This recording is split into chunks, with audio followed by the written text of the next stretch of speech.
in 1985 as a lecturer. And this is Constitution Day. After independence, the Constitution was framed by the respected, learned, revered first law minister to the government of Free India, Dr. Bhima Rao Ramji Ambedkar.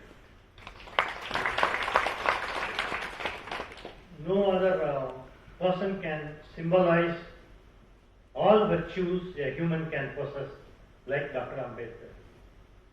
And I would like to imbibe as much as possible, taking him as a role model. And I would like to suggest all of you to adopt as much of virtues as possible from Dr. Ambedkar.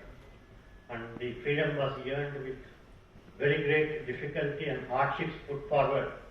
Maybe that as a remembrance of that, today morning all of us were made to climb stairs for 5 floors of this building, and we were sweating to reach this floor. Anyhow, I apologize for that inconvenience to all the members on behalf of the university. At the same time, I thank the organizers for making us realize how difficult it would be to enjoy freedom. So that's the way we should take things as it comes at it. Hardships are there, we should prevail over that to take and enjoy the fruit of success. So today is Constitution Day, and in this day, being the first meeting of myself, I would like to recall certain points.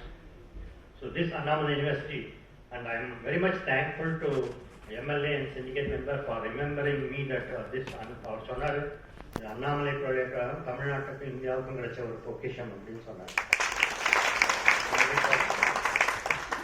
This is the 15th university started in India and second university started in Tamil Nadu. And just during my interaction with the Chancellor, I was telling that, see, the Niti Aayog or Planning Commission has identified 150 districts in India as to have been disadvantaged based on socio-economic parameters. And 4 districts in Tamil Nadu are disadvantaged: Kadalur, Viluppuram, Thiruvannamalai and Nagapattinam. This exercise was done by the Planning Commission in 2007. But 80 years back, what the Planning Commission identified in 2007 was identified by a noble personality called Dr. Raja Annamalai Chettiar. And he organized the university here in this disadvantage, in the midst of this disadvantaged district, perceiving and foreseeing that education could be the tool to uplift the livelihoods of rural poor in these 4 disadvantaged districts. And that way Annamalai University came into existence, and we had illusionary luminaries in both academic as well as real life, like the first principal of the Meenakshi College was Uve Saminali, Kamitata Uve Sa. And there was a Sanskrit college also started in 1921, and in 1929 the first vice chancellor was Right Honorable Srinivasa Sastry. And we had so many luminaries, and the university was marching ahead. And even now, and I just submitted to the member of the Legislative Assembly that even today, nearly about 40 to 45% of the students are from scheduled caste and scheduled tribe category. And I'm sure no other university in Tamil Nadu would have this much of a population strength. But in spite of all these facts, I would say, right, if you consider H index, our university is only next to Anna University among all the 30 universities in Tamil Nadu. It's about 148 or so. Anna University has 153 or 150. All other universities are less than.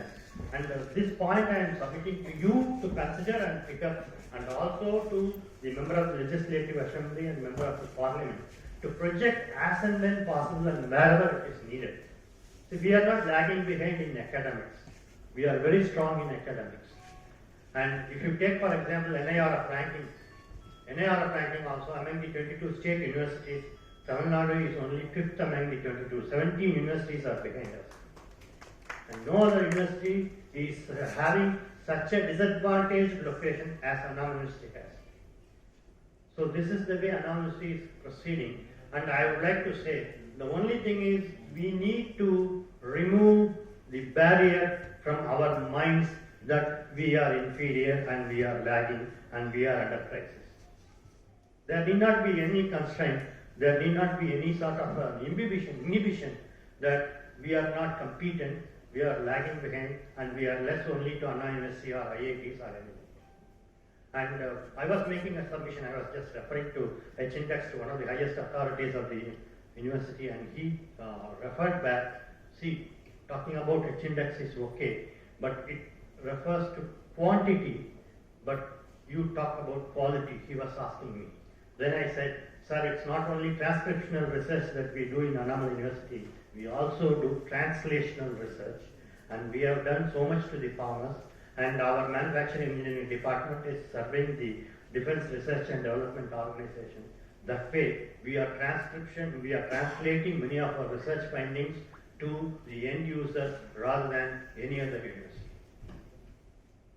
So, let me come in colloquial language, vernacular language.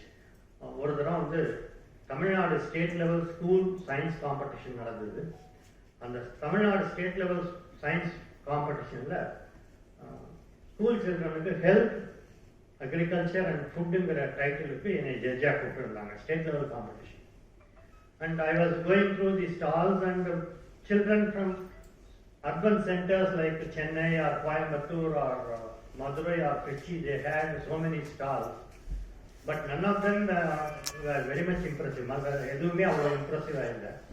தர்மபுரியிலேருந்து ஒரு வில்லேஜ்லேருந்து ஒரு பையன் ஒரு science exhibition வச்சுருந்தான். கொஞ்சம் அந்த exhibition என்னன்னு சொல்கிறேன், அவனுக்கு எவ்வளோ தூரம் கன்செப்ஷன் இருந்திருக்குன்னு பாருங்கள்.